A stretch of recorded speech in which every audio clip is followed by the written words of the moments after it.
Prime Minister. Thank you, Mr. Speaker. Less than a week since I called on this House to show the courage of our predecessors, we see clearly before us the test of our times, a crossroads in our history. So with permission, Mr. Speaker, I'll update the House on my efforts to secure a strong, just and lasting peace following Russia's vile invasion of Ukraine. Mr. Speaker, it begins in this House, where on Tuesday I announced the biggest sustained increase in defence spending since the Cold War. A recognition of the fact that once again we live in an era where peace in Europe depends upon strength and deterrence, but also a rediscovery of the old post-war argument, long held on these benches, that economic security is national security. Because, Mr. Speaker, the demands we now have to make of Britain must come alongside a new foundation of security for working people. The tough choices that we made last week, they are not done. We must use the process of getting to 3% of our national income spent on defence to fundamentally rebuild British industry, use our investment in military spending to create new jobs and apprenticeships in every part of the country. And that's why last night I announced a deal that perfectly symbolises the new era. A partnership with Ukraine that allows them to use £1.6 billion of UK export finance to buy 5,000 air defence missiles manufactured in Belfast. Mr. Speaker, that means UK jobs, UK skills, UK finance pulling together for our national interests, putting Ukraine in the strongest possible position for peace and protecting innocent civilians from the terror of Russian drones. Mr. Speaker, my efforts continued on Thursday when I met President Trump in the White House to strengthen our relationship with America. Now, what happened in his subsequent meeting with President Zelenskyy is something nobody in this House wants to see. But I do want to be crystal clear. We must strengthen our relationship with America. For our security, for our technology, for our trade and investment. They are and always will be indispensable. And we will never choose between either side of the Atlantic. In fact, Mr. Speaker, if anything, the past week has shown that that idea is totally unserious. Because while some people may enjoy the simplicity of taking a side, this week has shown with total clarity that the US is vital in securing the peace we all want to see in Ukraine. So I welcome the opportunity for a new economic deal with the US, confirmed by the President last week, because it's an opportunity I'm determined to pursue. I welcome the positive discussions we had on European security, including his clear support for Article 5 of NATO.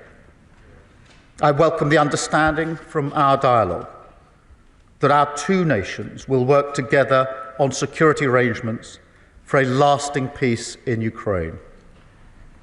I also welcome the President's continued commitment to that peace, which nobody in this House should doubt for a second is sincere. Mr. Speaker, I now turn to the events of this weekend and the moving scenes that greeted President Zelenskyy as he arrived in London on Saturday. Mr. Speaker, I saw for myself he was taken aback when the crowd in Whitehall cheered at the top of their voices, and they were speaking for the whole of our country. A reminder that this government, this House and this nation stand in unwavering support behind him and the people of Ukraine. Mr. Speaker, we resolved together to move forward the strong cause of just and lasting peace in Ukraine. And then on Sunday, I hosted European leaders from across our continent equally committed to this cause, including President Macron, Prime Minister Maloney, the leaders of NATO, the European Commission and Council, and the Prime Minister of Canada, a vital ally of this country, the Commonwealth and Ukraine, responsible for training over 40,000 Ukrainian troops. I also had the privilege beforehand of speaking online to the leaders of Estonia, Lithuania and Latvia, each of whom, as close as they are to the front line with Russia, stressed the urgency of the moment. And, Mr. Speaker, it was a productive summit. Together we agreed a clear strategy that the United Kingdom, France and our allies will work closely with Ukraine on a plan to stop the fighting, which we will then discuss directly with the United States. It's a plan that has 4 clear principles, which I'll now share in full with the House. First, that we must keep the military aid to Ukraine flowing, keep increasing the economic pressure on Russia, and to that end, alongside our partnership on air defence, we're doubling down on military aid. Already this year, we've taken our support to record levels. But on Saturday, we also agreed a new £2.2 billion loan for Ukraine, backed not by the British taxpayer, but by the profits from frozen Russian assets. Second, Mr. Speaker, we agreed that any lasting peace must guarantee the sovereignty and security of Ukraine, and that Ukraine must be at the table when negotiating their future. That is absolutely vital. Third, we agreed that in the event of a peace deal, we will continue to boost Ukraine's defences and Ukraine's deterrence. And finally, fourth, we agreed to develop a coalition of the willing, ready to defend a deal in Ukraine and guarantee the peace. Mr. Speaker, after all, the Ukrainian position is completely understandable. For them, the war did not begin 3 years ago. That was merely the latest and most brutal escalation. They have signed agreements with Putin before. They've experienced the nature of his diplomacy and the calibre of his word. We cannot accept a weak deal like Minsk again. No, we must proceed with strength, and that does now require urgently a coalition of the willing. Mr. Speaker, we agreed on Sunday that those willing to play a role in this will intensify planning now. And as this House would expect, Britain will play a leading role, with, if necessary, and together with others, boots on the ground and planes in the air. Mr. Speaker, it is right that Europe do the heavy lifting to support peace on our continent. But to succeed, this effort must also have strong US backing. I want to assure this House, I take none of this lightly. I've visited British troops in Estonia, and no aspect of my role weighs more heavily than the deployment of British troops in the service of defence and security in Europe. And yet I do feel very strongly that the future of Ukraine is vital for our national security. Russia is a menace in our waters and skies. They've launched cyber attacks on our NHS, assassination attempts in our streets. In this House, we stand by Ukraine because it's the right thing to do. But we also stand by them because it's in our interest to do so. Because if we do not achieve a lasting peace, then the instability and insecurity that has hit the living standards of working people in Britain, that will only get worse. And Putin's appetite for conflict and chaos, that will only grow. So a strong peace, a just peace, a lasting peace, that has now to be our goal. It is vital, it is in our interests, and its pursuit, Britain will lead from the front. for the security of our continent, the security of our country, and the security of the British people. We must now win the peace. And I commend this statement to the House. I come to the Leader of the Opposition, Kemi Bedrock. Mr. Speaker, I thank the Prime Minister for advance sight of his statement and also for our conversation earlier today. The United Kingdom is a free, democratic and sovereign country. We recognise that Ukraine is fighting for her survival and fighting to have the same freedom, democracy and sovereignty which all of us here enjoy. That is why both the opposition and the government are fully committed to supporting Ukraine and President Zelenskyy. I was also glad to see His Majesty the King welcome President Zelenskyy at Sandringham. As I said at the weekend, President Zelenskyy is a hero. He is a symbol of the bravery of the Ukrainian people. There are, of course, many areas where the Prime Minister and I disagree, but now is the time for us to discuss where we do agree. I welcome all of his actions this weekend to convene European leaders, as well as the focus on economic security using UK export finance to support British jobs. As the Prime Minister knows, we welcomed the uplift in defence spending to 2.5% of GDP by 2027. We also support the use of foreign aid to achieve this. We welcome a commitment to reach 3% in the years ahead, and we will support him in taking difficult spending decisions, including on welfare. And we will return to the details of how the government will fund this in the near future. But for now, it is right that the Prime Minister is working with allies in Europe and with the United States to bring peace to Ukraine and not a surrender to Russia. As part of this, the Prime Minister has suggested that British troops could be deployed in Ukraine. There are obviously a range of possible options for what such a deployment could look like, and we are keen to work with the government, but we will need details of any such plan. This will be a difficult but significant step.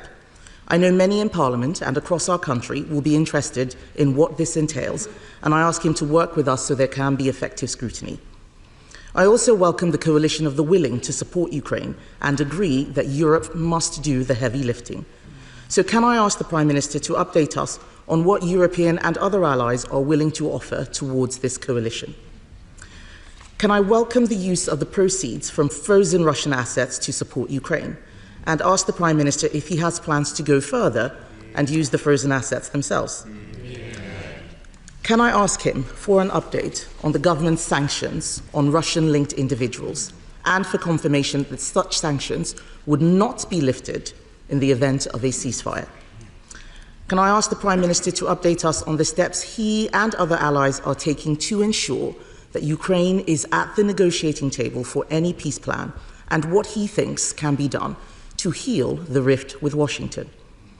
As the Prime Minister referenced in his speech, the Minsk agreements of 2015 failed to stop Russian aggression and ultimately did not return Ukraine's territorial integrity. His second principle is that any lasting peace guarantees the sovereignty of Ukraine.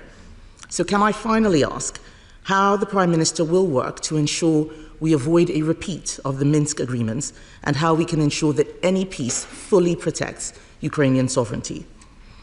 At times like these, it is so important that we stand together to defend shared values and the fundamental, basic principle that aggressors should not win. The Prime Minister will have our support to do that and to ensure that we continue to uphold those values all of us in this Parliament hold dear. Prime Minister. Can I thank her for her message in our discussion this morning? And can I thank the Leader of the Opposition for her support for the measures that we are taking. It matters across this House that we are united on this issue. It matters to the Ukrainians and to President Zelenskyy. And I can tell you that he was moved by the reception that he got in our country on Saturday. And I can tell you I felt very proud to be British on Saturday when our country spoke with one voice, and she reflects that with the unity across the House, and I do thank her for it. She asks about the details of any deployment. We will, of course, put details before the House when we get to that stage, if we get to that stage. And as I mentioned to her this morning in our phone call, I will make sure that she gets whatever briefings she needs. to be able to look at the detail before it's put before the House, so she's fully informed. On the question of other allies, we had a long meeting yesterday with a number of allies. My strong view is that we have to move forward, we have to lead from the front, and therefore we need a coalition of the willing, because otherwise we will move at the speed of the most reluctant, and that will be too slow.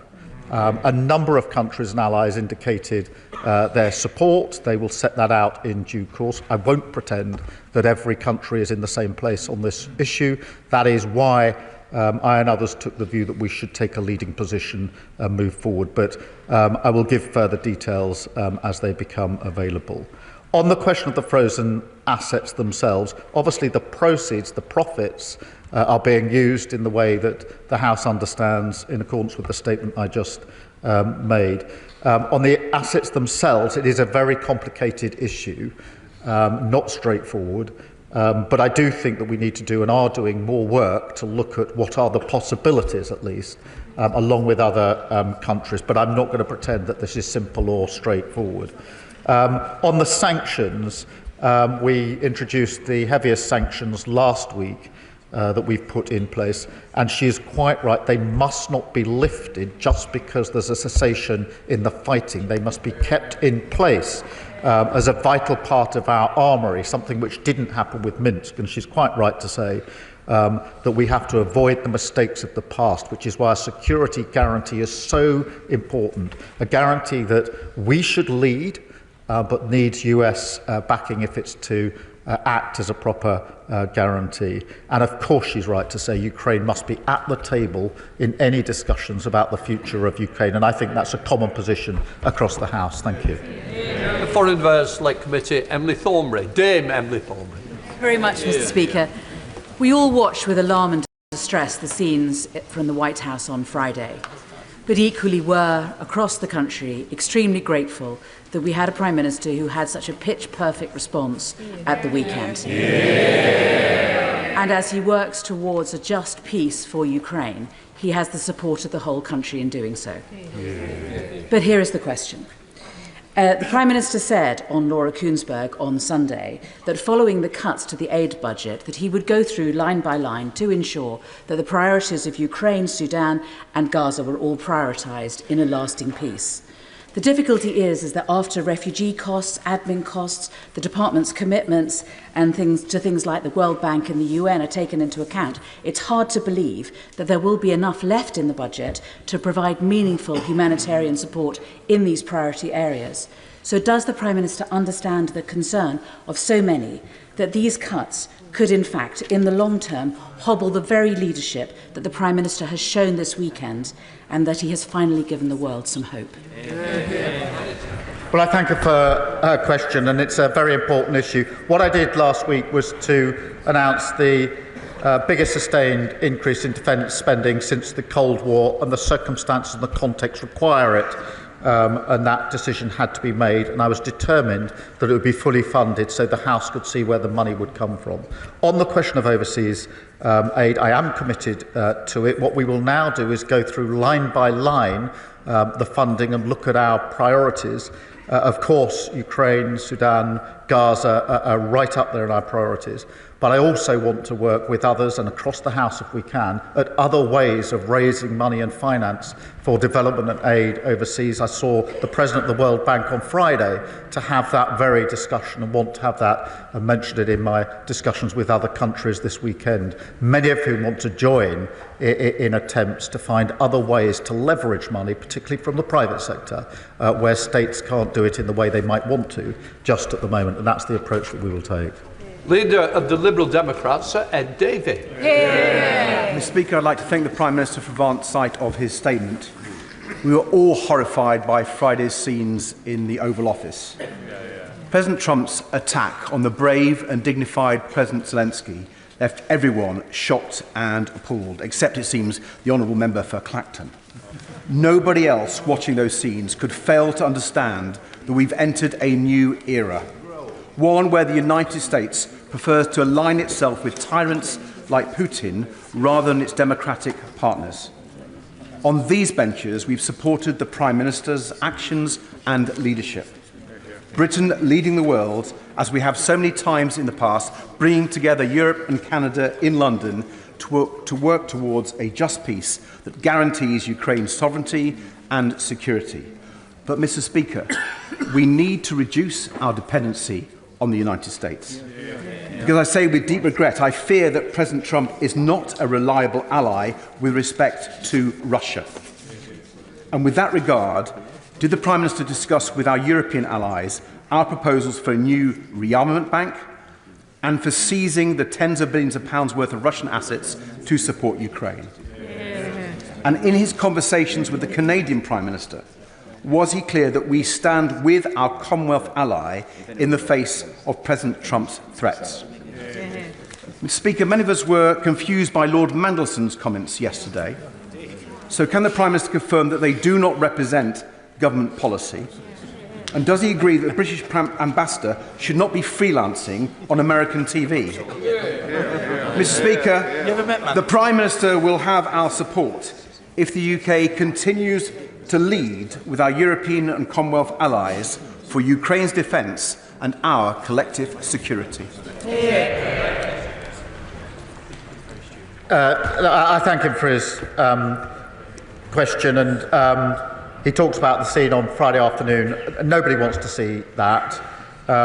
My response was to recognise the urgency of the need to repair the breach, which is why I spoke to President Trump and President Zelenskyy on Friday night and again on Saturday night, and are continuing in that work, because for me the single most important thing is lasting peace in Europe and Ukraine, and nothing is going to deter me from that or lose my focus on that. On the dependency on the US, I don't agree with him. The US and the UK have the closest of relationships. Our defence, our security, our intelligence are completely intertwined. No two countries are as close as our two countries, and it'd be a huge mistake at a time like this to suggest that any weakening of that link is the way forward for security and defence in Europe. On the question of a rearmament bank, yes, I do think we should continue discussions with others as to what the possibilities could be, and that formed some of the discussion yesterday with our allies. Again, on assets, he knows the situation is complicated, but there are ongoing discussions. I spoke at length with the Canadian Prime Minister yesterday because we had a bilateral meeting as well as the meeting with other colleagues, in which I was able to assure him of our strong support for Canada, a close ally of ours, a strong supporter of Ukraine, and Canada have led the way on the training that's been so vital to Ukraine. So they were very welcome at the table yesterday.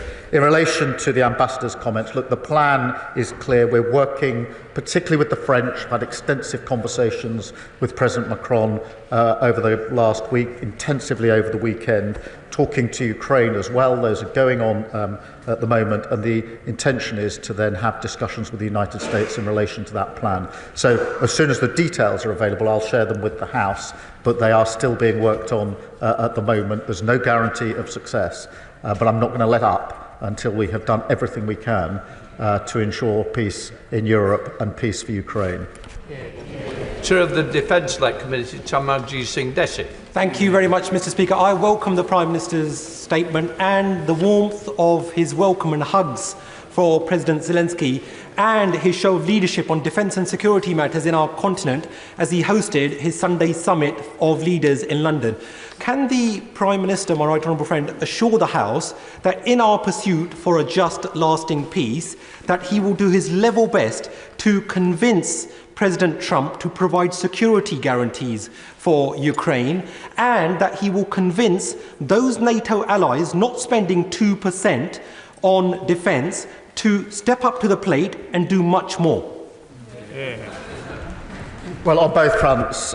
Firstly, yes, of course, I'm talking to President Trump about security guarantees. That formed a large part of our discussion on Thursday and our subsequent discussions. I think it is right that Europe does the forward-leaning on this, that we have to do more on security guarantees, but it does need a US backing to those guarantees, and that is the very discussion that I'm having. On the question of spending, I think that across Europe, in this era, we now have to step up on capability, coordination and on spending, and that did form part of our discussions yesterday.